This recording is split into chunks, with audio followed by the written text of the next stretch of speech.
Selamat pagi, selamat datang di Ibadah Bahasa Indonesia Gereja ICA Surabaya. Kami senang sekali Anda bergabung dengan kami di pagi hari ini. Baiklah, sebelum kita mulai ibadah pagi ini, berikut adalah informasi penting untuk Anda ketahui. Natal telah tiba dan ICA sudah siap menyambutnya dengan perayaan Natal yang diberi nama The Promise. Acara akan diadakan pada 11 Desember jam 9 pagi dan jam 11 pagi. Hanya pada perayaan jam 9 pagi yang akan memiliki kegiatan sekolah minggu. Kami mohon bantuan Anda dengan scan QR Code berikut untuk memberitahu kami pada ibadah jam berapa Anda akan hadir dan berapa jumlah orang yang akan hadir bersama dengan Anda. Bantu kami agar dapat mempersiapkan yang terbaik bagi semuanya. Saatnya Anda mengajak sebanyak mungkin teman dan keluarga untuk mengenal Tuhan Yesus dan merayakan Natal bersama di ICA. Demikianlah informasi yang perlu Anda ketahui. Selamat hari Minggu.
Shalom, selamat datang di ibadah online ICA Bahasa Indonesia. Senang sekali saya Anton Hinadi bisa berjumpa kembali dengan Bapak Ibu sekalian. Dan kita masih ada di seri mengenai sejarah yang terlupakan. Dan pada hari ini kita akan berbicara dengan tema dari tragedi menuju kemenangan. Namun sebelum kita melihat lebih jauh mengenai kebenaran firman pada pagi hari ini, saya ada sebuah pengumuman bahwa tanggal 11 Desember pukul 9 nanti di ICA West akan ada Natal bersama. Dan saudara bisa melihat mengenai acara Natal ini di sosial media ICA. Mari kita berdoa terlebih dahulu.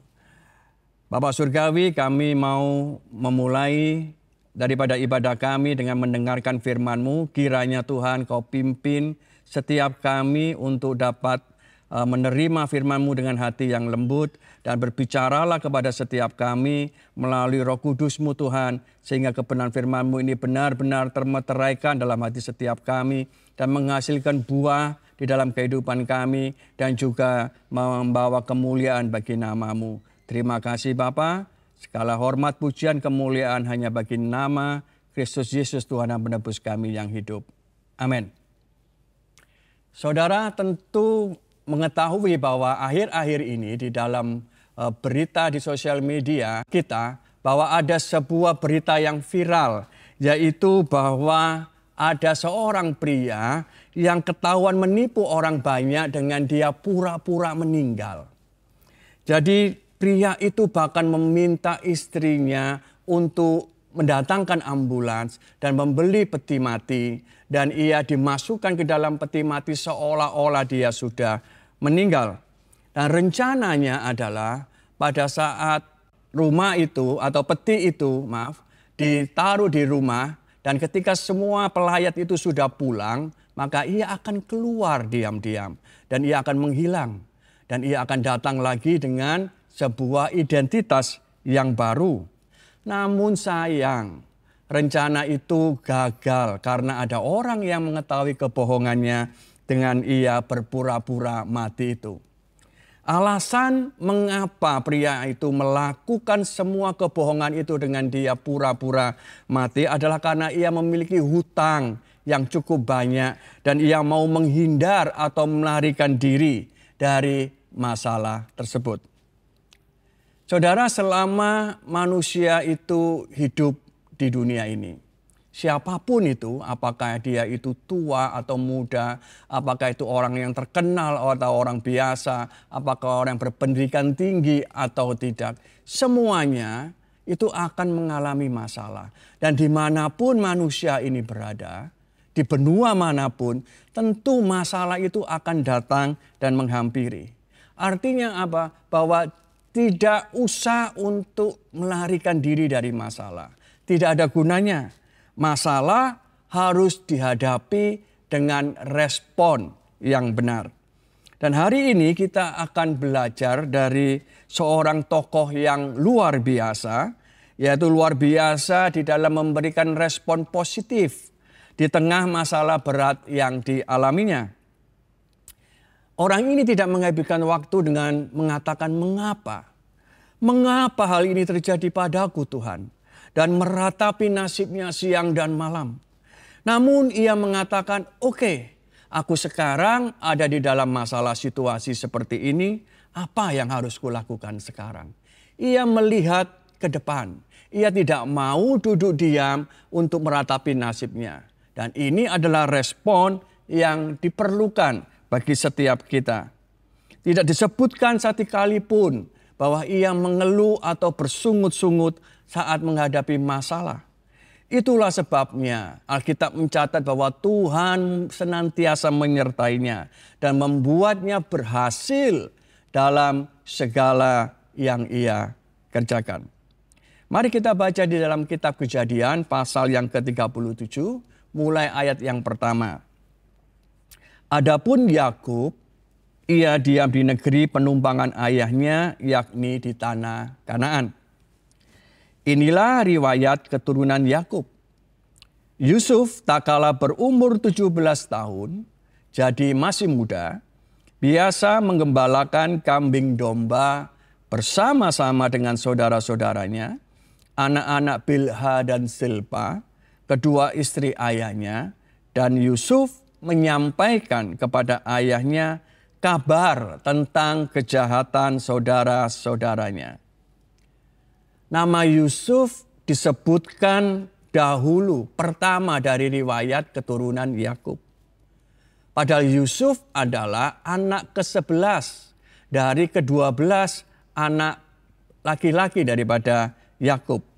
Bukan Ruben yang sebagai anak sulung yang disebut pertama. Dan tentunya Musa mencatat hal ini bukan karena kebetulan. Namun ada hal yang luar biasa yang ada pada Yusuf. Mari kita lanjutkan. Israel lebih mengasihi Yusuf dari semua anaknya yang lain.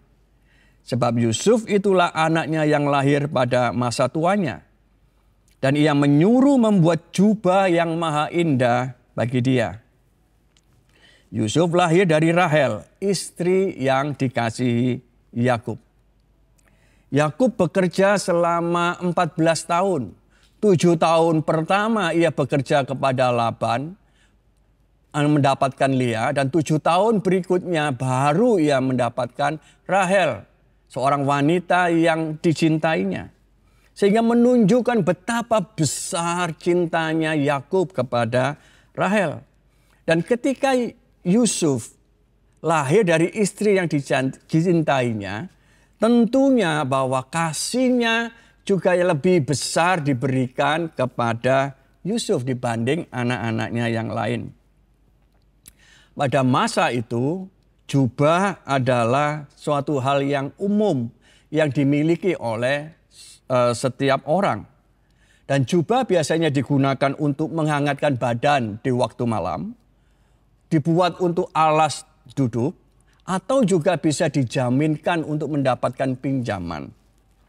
Dan kebanyakan jubah pada waktu itu adalah panjangnya sampai selutut dengan lengan yang pendek dan warnanya hanya warna yang polos. Namun jubah yang diberikan Yakub kepada Yusuf ini adalah sesuatu hal yang berbeda. Yaitu menunjukkan bahwa Yakub ini menganak emaskan daripada Yusuf dengan memberikan jubah yang berwarna-warni, yang jelas beda dengan saudara-saudaranya yang lain. Bahwa dikatakan setelah ayat keempat, setelah dilihat oleh saudara-saudaranya bahwa ayahnya lebih mengasihi Yusuf dari semua saudaranya, maka bencilah mereka itu kepadanya dan tidak mau menyapanya dengan rahmah. Setiap orang tua tentunya harus berhati-hati mengenai favoritisme atau menganak emaskan. Karena di dalam keluarga kalau ada sebuah anak emas dibanding yang lain tentunya akan ada iri hati di antara saudara. Orang tua mungkin tidak bisa mengubah perasaan, kesukaan terhadap anak tertentu. Tapi orang tua bisa untuk mengubah tindakannya untuk bersikap adil kepada anak-anaknya yang lain. Mari kita lanjutkan. Pada suatu kali Yusuf bermimpi dan ia menceritakan kepada saudara-saudaranya.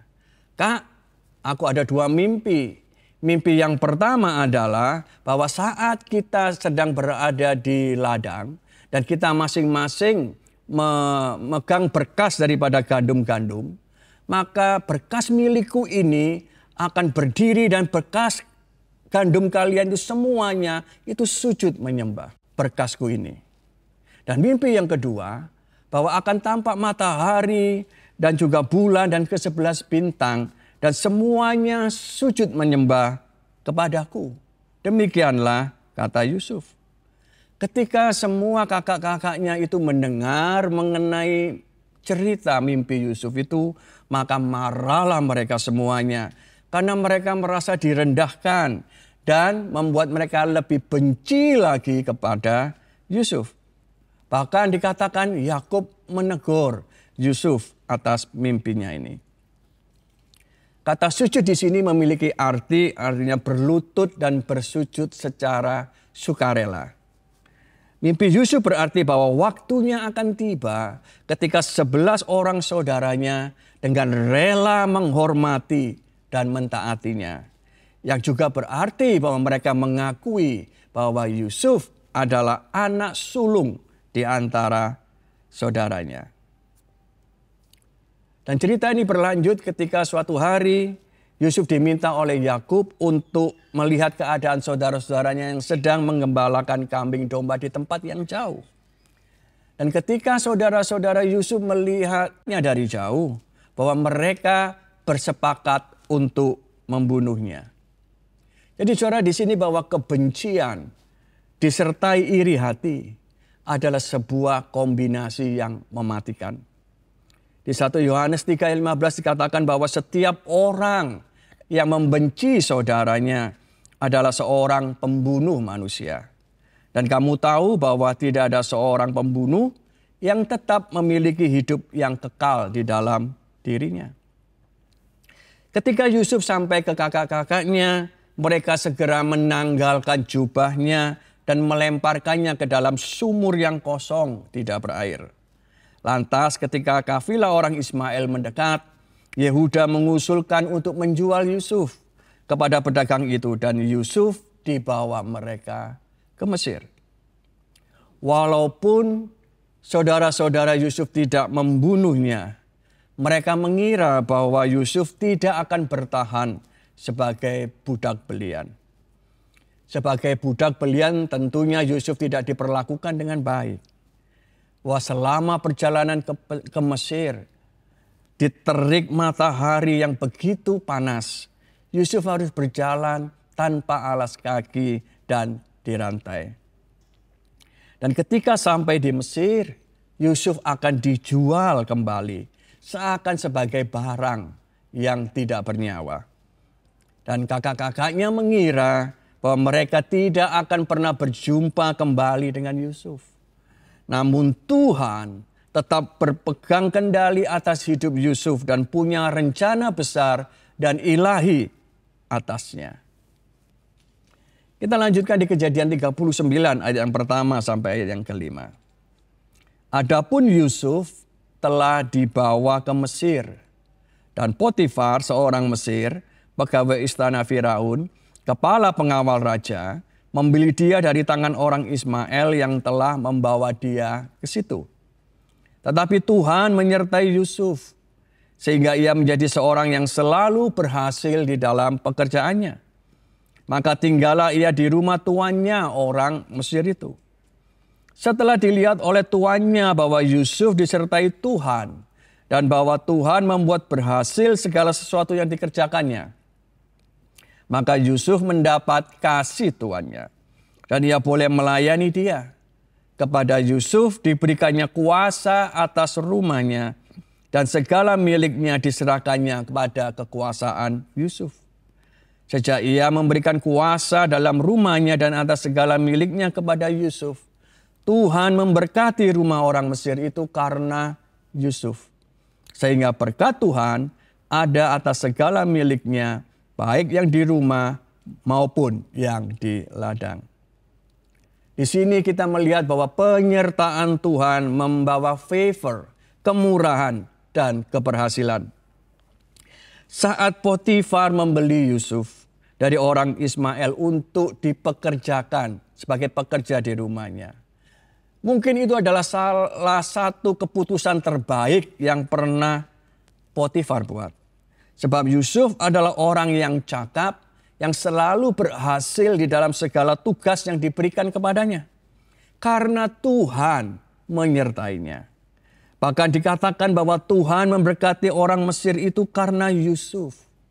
Artinya ada sesuatu yang berbeda yang ada di dalam diri Yusuf. Sehingga Tuhan senantiasa menyertainya. Dan kita lihat apa yang berbeda pada Yusuf itu. Potifar tahu bahwa ada sesuatu yang berbeda pada anak muda ini.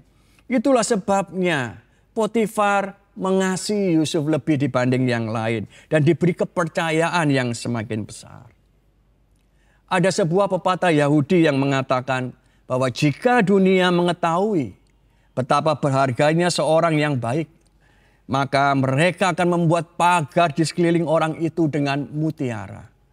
Artinya bahwa orang yang baik ini, orang yang cakap ini akan dihargai setinggi-tingginya sebagai aset yang paling berharga dan akan dipertahankan dengan sekuat tenaga. Itu adalah Yusuf yang dimanapun tempatnya Tuhan menyertainya dan membuatnya berhasil dan dikasihi oleh orang. Kita lanjutkan bahwa istri Potifar sejak awal dia memandang Yusuf dengan birahi. Artinya menginginkan Yusuf secara seksual. Disebutkan bahwa hari dari ke hari perempuan itu membujuk Yusuf. Namun Yusuf tidak mendengarkan bujukannya. Yang mengajak Yusuf ini adalah tuannya, istri tuannya. Seharusnya ia turuti. Namun Yusuf bukanlah pria muda yang sembarangan, namun ia adalah seorang yang berintegritas, yang memiliki respon yang benar saat menghadapi masalah. Ia menolak ajakan istri tuannya dengan mengatakan di ayat yang ke-9, bahkan di rumah ini ia, yaitu Potifar, tidak lebih besar kuasanya daripadaku, dan tiada yang tidak diserahkannya kepadaku selain daripada engkau, sebab engkau istrinya. Bagaimanakah mungkin aku melakukan kejahatan yang besar ini dan berbuat dosa terhadap Allah? Yusuf tidak mengatakan bahwa aku akan berdosa kalau melakukan perbuatan ini terhadap engkau. Aku berdosa kepada tuanku Potifar. Atau ia juga tidak mengatakan aku akan merasa bersalah terhadap diriku sendiri bila aku melakukan perbuatan ini. Tidak. Yusuf tidak memakai alasan dirinya atau orang lain Karena alasan-alasan itu akan mudah dimanipulasi oleh pikirannya sendiri. Misalnya aja dia akan mengatakan begini di dalam pikirannya, lakukan aja. Wong bos aja gak tahu.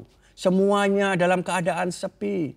Dan tentunya istri bos juga gak akan mungkin lapor. Artinya gak ada yang tahu. Sudah lakukan saja. Atau juga ada perasaan, jangan merasa bersalah terhadap diri sendiri. Hal ini sudah umum, semua orang melakukannya. Sudah biasa hal ini terjadi. Tetapi Yusuf yang mengatakan bahwa kalau aku melakukan hal ini, maka aku berbuat dosa terhadap Allah.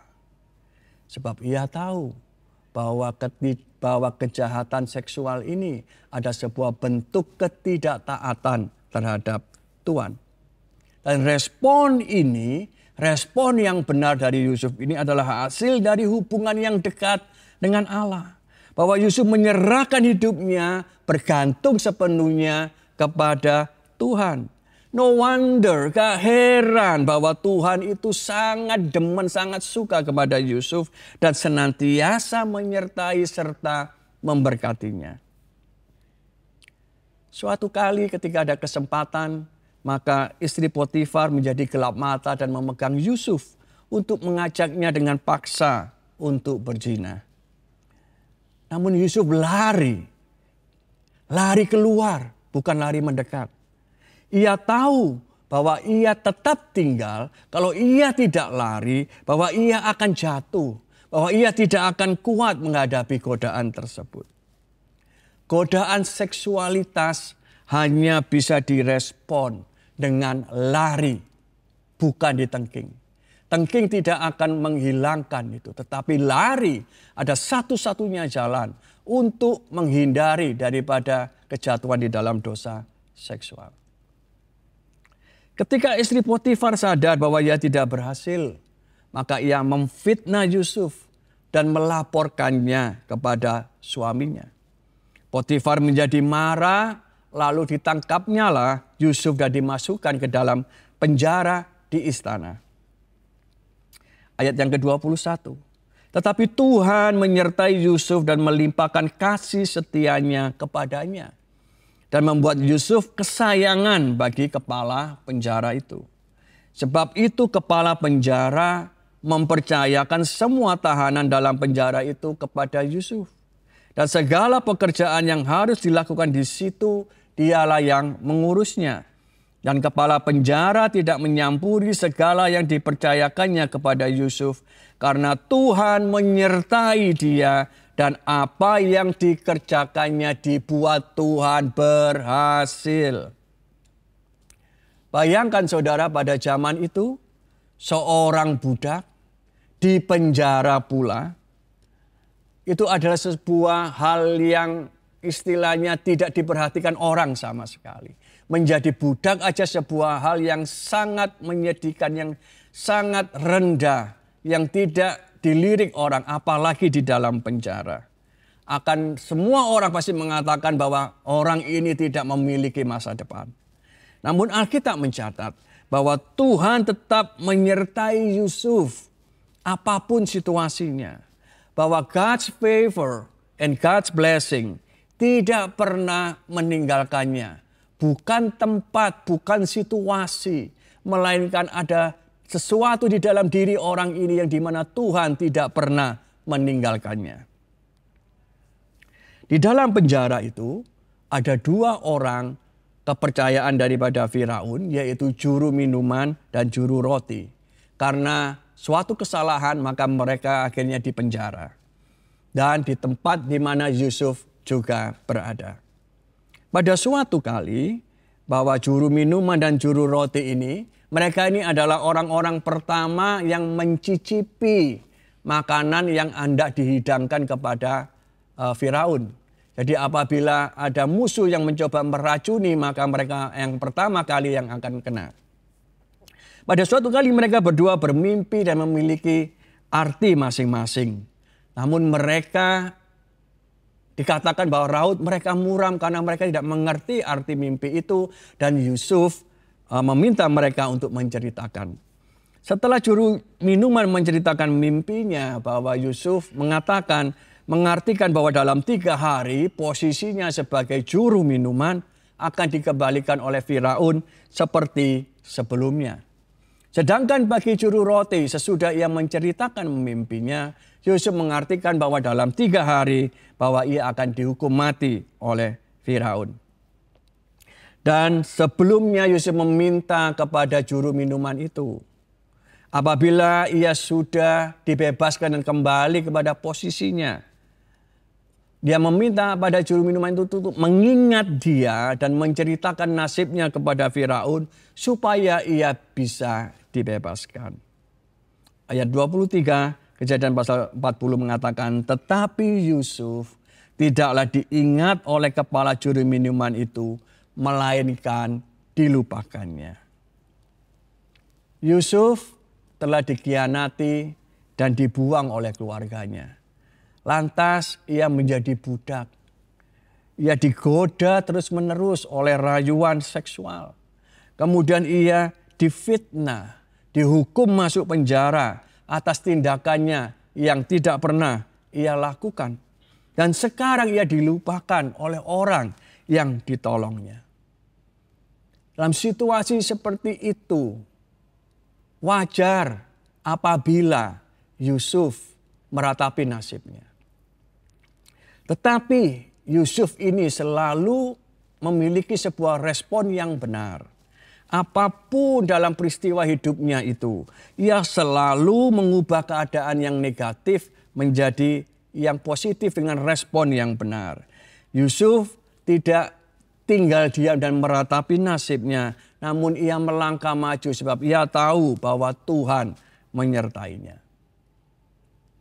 Mungkin ada di antara saudara yang saat ini dikhianati, tidak diinginkan atau dianggap oleh orang lain, difitnah, diperlakukan tidak adil walau tidak bersalah atau dilupakan oleh orang-orang terdekat. Mulailah saudara dengan menyadari bahwa ada Tuhan yang senantiasa menyertai saudara. Bahwa ada Tuhan, yaitu Allah Immanuel yang bersama-sama dengan saudara. Kehadirannya akan menerangi situasi gelap yang saudara alami saat ini dan akan memberikan pengharapan. Jadi langkah yang pertama adalah saudara harus menyadari bahwa ada Tuhan, Allah yang setia, yang senantiasa ada menyertai setiap orang yang percaya. Yang perlu Anda lakukan adalah saudara harus berespon dengan benar. Saudara harus mulai mengampuni orang yang melakukan kesalahan kepada saudara dan mengasihi mereka. Dan saudara harus melangkah maju. Kita lanjutkan. Bahwa suatu ketika Firaun ini bermimpi. Ia bermimpi 2 mimpi yang dilakukan dalam satu malam. Ada 7 ekor lembu yang bagus dan gemuk yang sedang makan rumput di tepi sungai Nil. Kemudian datang 7 ekor lembu yang kurus dan yang jelek. Dan lembu-lembu yang jelek dan kurus badannya itu memakan 7 ekor lembu yang bagus dan yang gemuk itu. Mimpi yang kedua adalah ada 7 bulir gandum yang berisi dan yang baik. Dan juga ada tampak 7 bulir gandum yang kurus dan yang layu. Bulir yang kurus ini menelan ke 7 bulir yang berisi baik. Firaun menjadi cemas, memikirkan arti mimpi itu.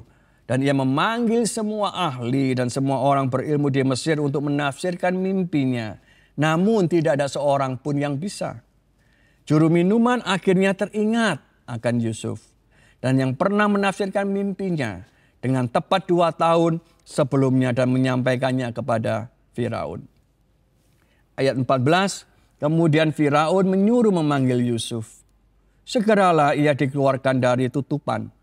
Ia bercukur dan berganti pakaian lalu pergi menghadap Firaun. Berkatalah Firaun kepada Yusuf, aku telah bermimpi dan seorang pun tidak ada yang dapat mengartikannya.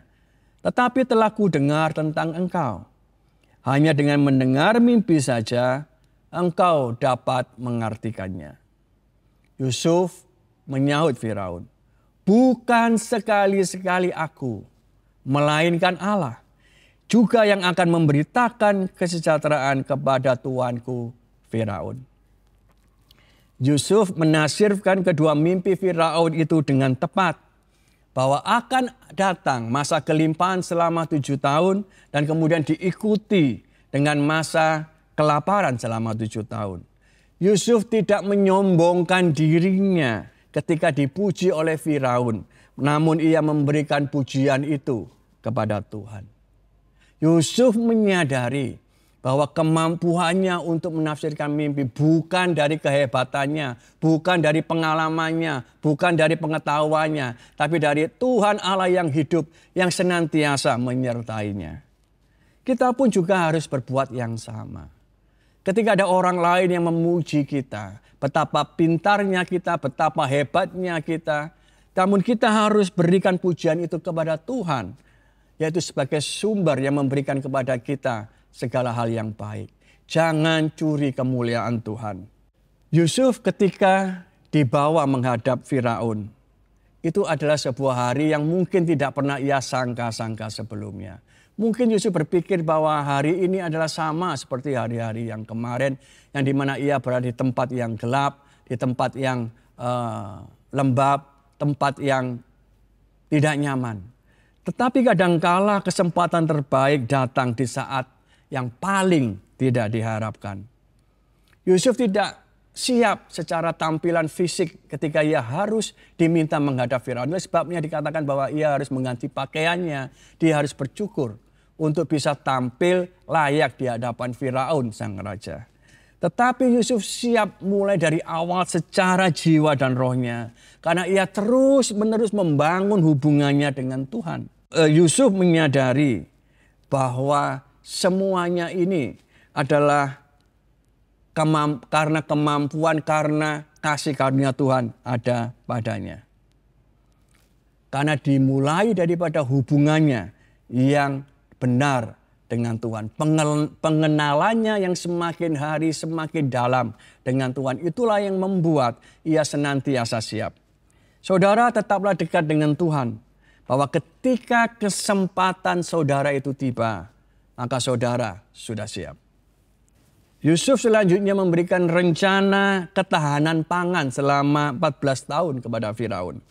Yaitu selama 7 tahun masa kelimpahan, maka akan disisihkan sebagian dari bahan makanan untuk disimpan di kota-kota dan akan dikeluarkan, dijual pada saat masa kelaparan tiba.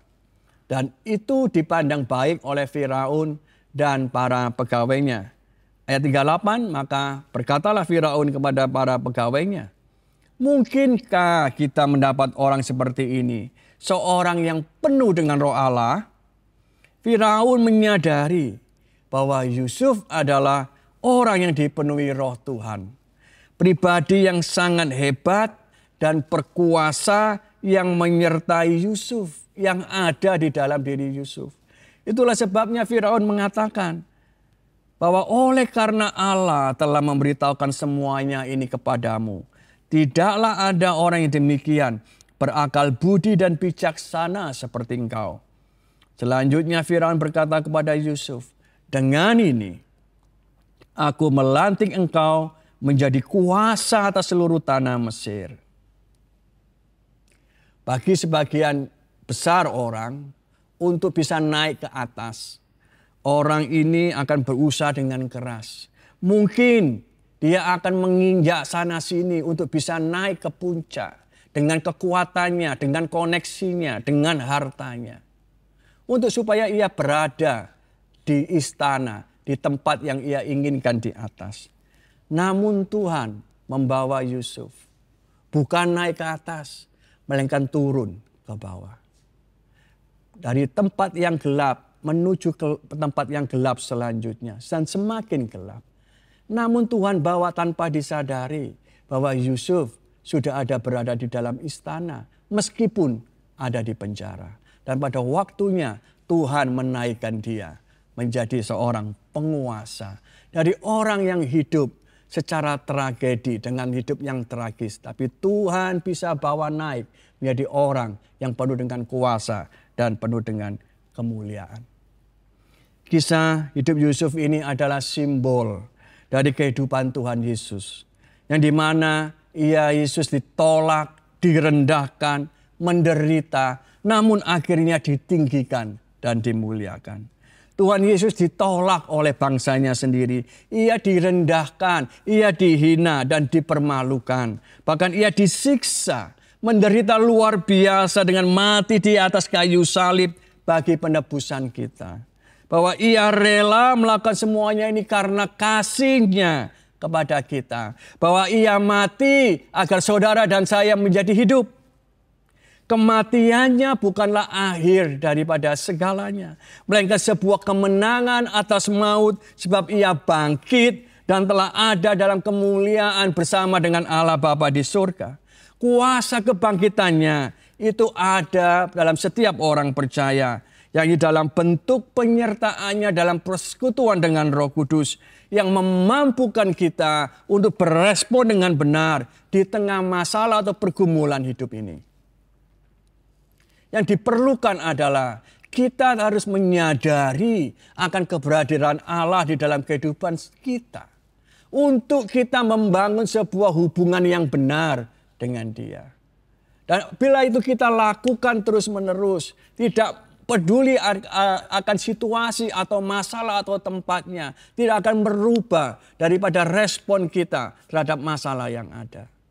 Masalah di luar boleh begitu banyak, tapi respon yang ada di dalam diri kita itu harus tetap kuat karena ada Tuhan yang ada di dalam diri kita yang menyertai kita.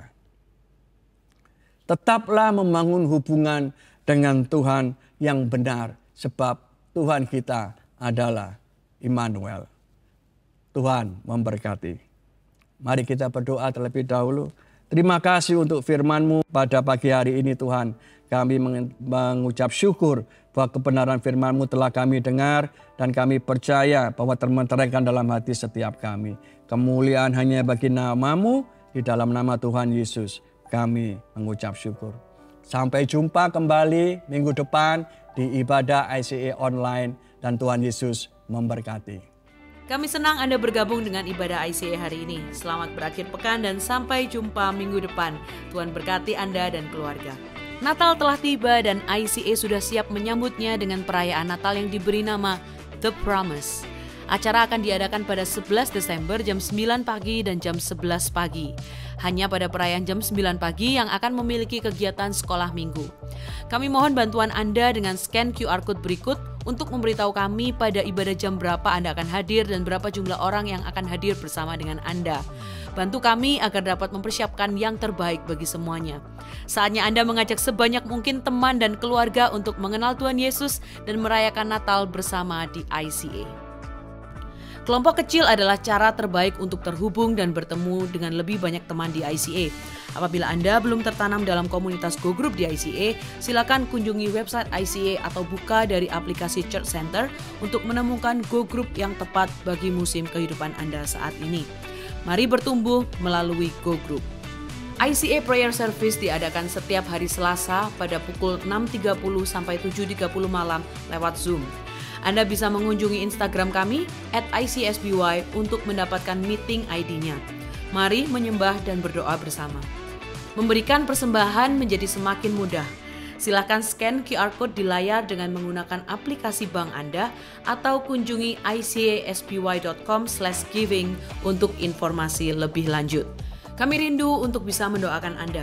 Bagikan pokok doa Anda melalui tautan bit.ly/ICA Prayer Online dan bersama kita melangkah dan percaya bahwa Tuhan bekerja. ICA Surabaya mengadakan ibadah online dan juga ibadah onsite di hari Minggu. Ibadah bahasa Indonesia dilaksanakan pada jam 8 pagi dan ibadah bahasa Inggris dilaksanakan pada jam 10 pagi. Untuk mendapatkan lokasi gedung gereja kami ataupun link ibadah online, Anda dapat kunjungi website kami di www.icasby.com atau buka aplikasi Church Center Anda. Ikuti sosial media ICA Surabaya di YouTube, Facebook, Instagram, dan Spotify.